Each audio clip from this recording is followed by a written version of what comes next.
Comme vous le savez, les pays membres du G7, c'est-à-dire les 7 pays les plus industrialisés au monde, étaient réunis à Londres la semaine dernière et cette semaine, un communiqué a été lu par le ministre britannique en charge des pays africains pour annoncer que les institutions financières du G7, je vais définir les pays membres du G7 par désordre, les États-Unis d'Amérique, le Japon, l'Allemagne, la France, la Grande-Bretagne, l'Italie et le Canada. Donc ce sont les 7 pays les plus industrialisés au monde. Donc par la voix du ministre britannique en charge de l'Afrique, a annoncé à travers un communiqué qu'ils apporteraient 80 milliards de dollars d'appui au niveau de financement au niveau du secteur privé pour l'Afrique pour les 5 années à venir. C'est un appui considérable, mais c'est un appoint. En réalité, le FMI, Fonds monétaire international, avait estimé que les pays africains avaient besoin de 425 milliards de dollars d'appui, d'investissement, de financement pour leur économie d'ici à 2025.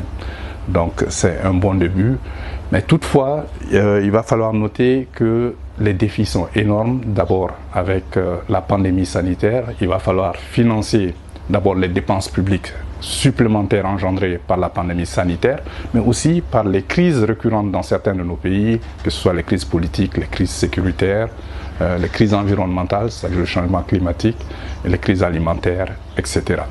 Mais aussi il va falloir en même temps faire face à la hausse de la dette publique. Parce que, comme vous le savez, les recettes fiscales sont en train de s'amenuiser. En période de pandémie, il y a une contraction de l'économie et donc des recettes pour financer les dépenses publiques.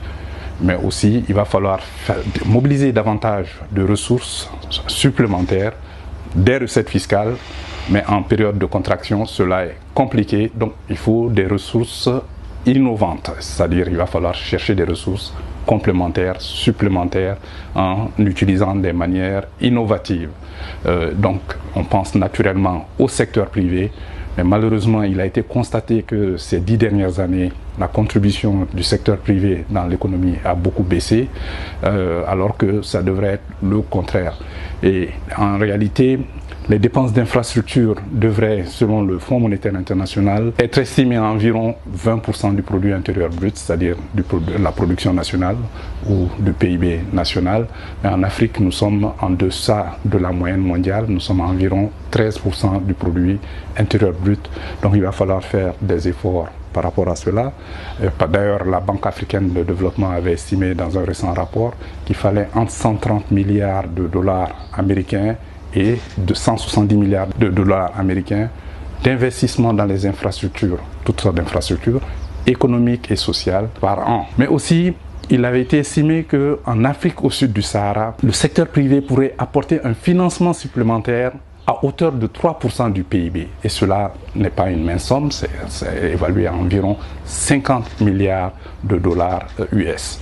Mais vous savez que l'Afrique a déjà fait, en tout cas selon les rapports par rapport